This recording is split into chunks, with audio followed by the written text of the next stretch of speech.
Hi, my name is Shane Glass, and I'm the Program Manager for Google Cloud's Public Dataset Program. And I'm here today to talk to you about the public datasets we have available in BigQuery and Google Cloud Storage, as well as how they can support your workloads. And don't worry, there's a fun demo at the end too. Now, the mission of our public dataset program is quite simply to maximize the availability and accessibility of high-value, high-demand public data assets through Google Cloud. And we do this because we fundamentally believe that it makes life a little bit easier for our users. We currently have more than 130 datasets in our public dataset program, and these datasets are onboarded and maintained by Googlers with provider input and guidance. You can see here a sample of our data providers, including NOAA, the US Census Bureau, the United Nations Statistics Division, the Federal Elections Commission, and others. We're constantly adding new datasets, and here are just three examples of recently added unstructured datasets, all coming from NOAA, the National Oceanic and Atmospheric Administration. They include a high-resolution rapid refresh weather model, the new GOES-16 satellite imagery, and NOAA's National Water Model that provides stream flow information across the continental United States. We also have datasets in BigQuery, including the GitHub repository, the NOAA Global Surface Summary of the Day that provides meteorological observations going back to 1900, and the Ethereum blockchain, along with 6 other cryptocurrencies. But don't just take my word for it. Let's see a demo, specifically looking at how you can use some of our geospatial datasets to support your workflows. So let's look at a demonstration that tells you how many lightning strikes there were across the continental United States in 2018, thanks to the lightning data we have available from NOAA. You can see here a query that runs real quickly, and it'll give you a concatenation in a little bit cleaner format so that it's easier to visualize this data in Data Studio. So we'll click Run down here, and a little like they do in the cooking shows, I already have it finished. You can see here the number of lightning strikes with a center point of a 1/10 degree by 1/10 degree tile that aggregates the strikes across the US. We'll take a look in Data Studio and see what we notice trend-wise. We'll flip over to our cooking show finished version, and you can see here the aggregated number of lightning strikes across a year on average. But this doesn't really tell us much as it's hard to see the specific data points. So let's zoom in using the zoom area function in Data Studio. And we'll zoom in to the United States, and this is primarily where the data comes from.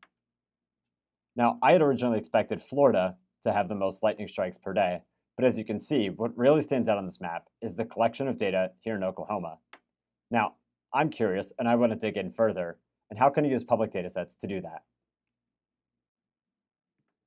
Now, we can use the geospatial capabilities, or GIS, that are built into BigQuery, and this helps BigQuery understand the geospatial relationship between datasets.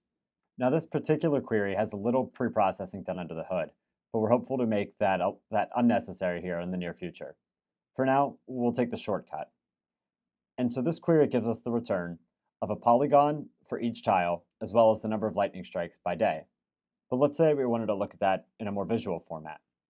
Well, I'd come over to BigQuery GeoVis, the geovisualization capability available for free. I could come down here and run the same query, see my results, and define which column is our geometry. And from there, I give it a style that best fits our data. In this case, I've given an interval for the number of strikes and the location. And I can tell you, as a former Oklahoma resident, this makes a lot of sense to me. The areas of Oklahoma that are notorious for the storms are also seeing the greatest number of lightning strikes. But this is pretty broad. These are 1/10 of a degree by 1/10 of a degree tiles across the state. Well, what does that actually mean? No one measures the world in 10th of a degree tiles. Instead, we define the world by boundaries. In most cases in the US, political and statistical boundaries, such as either counties or census tracts. In this case, let's take a look at one of the 10 boundary datasets we have available in BigQuery through the public dataset program that defines the space around each of these borders. In this case, we'll start with counties, since that's a pretty popular one in Oklahoma.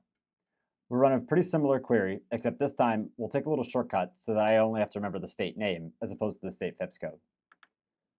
And again, we'll run our results and we'll see the counties. This time is the geometric column. And again, we can run our visualization and add style that meets the needs of our data set. And one of the nice features about BigQuery GeoViz is it allows me to go in and click on an individual county and see what the exact outputs were.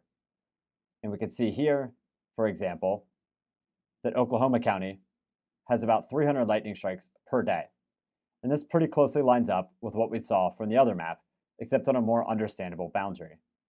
What if we wanted to look at something more granular though? Say, for instance, zip codes.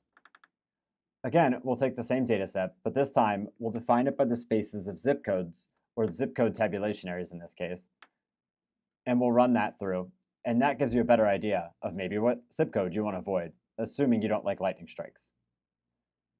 We'll go through the same process, and we'll define the same style. This time, let's use a different method of defining that data-driven column. So let's use a linear extrapolation. We'll give it a low of 27, as you can see the minimum down here, and then we'll go up by 100 from here. So 120, 220, 320, and so on, and I'll want to get over my max of 499.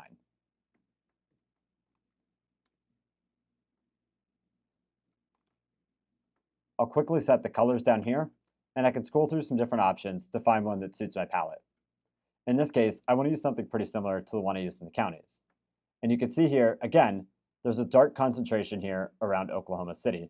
But this time, I can drill down to a more granular level and see which zip codes might make it the most likely for me to see some lightning strikes in my backyard.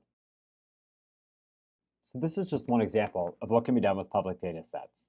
If you're interested in learning more and figuring out how you can join public data sets with your private data sets, I encourage you to check out GCP Marketplace and click on Datasets on the left-hand side. There, you can learn more about datasets and get started in BigQuery today.